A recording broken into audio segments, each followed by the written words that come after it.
So now we're going to talk about Scheduler.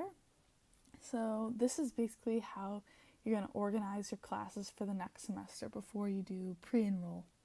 So you're going to click class roster, spring 2019, or in your case, fall 2019 or fall 2020, etc. Basically, it just has some information here. It doesn't really matter. But what you really want to go to is Scheduler tab right here. And basically, that organizes your classes into a nice little weekly schedule right here. It's going to say, 6 courses, 21 credits, fall 2019, so this is for next semester. And basically what you're going to do is you're going to add a course by its number. So let's say I didn't have CS 2800 here.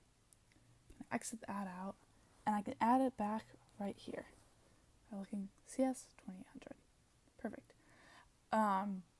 So that's basically how I inputted all of these classes based on what I'm taking.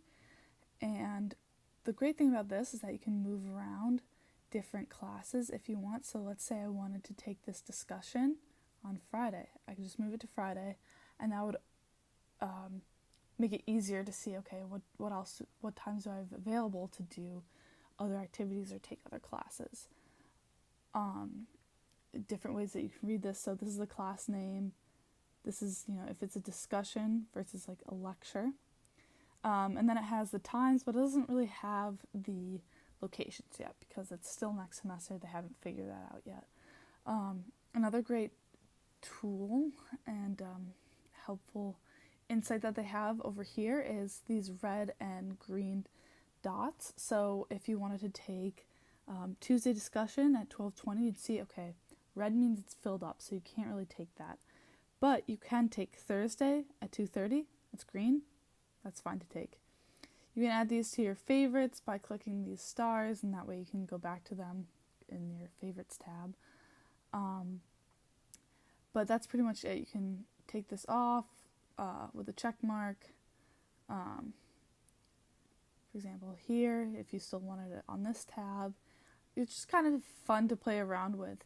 The one thing to note about Scheduler is that it does not actually enroll you in these classes. It's just a way to organize your classes to see what times you have available.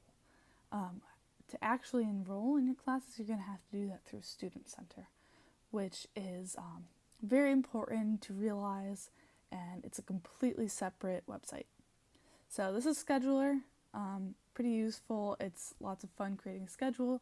You can see here there's an overlap, so I actually can't take those classes at the same time, but it's fun to just play around with it. So that's Scheduler.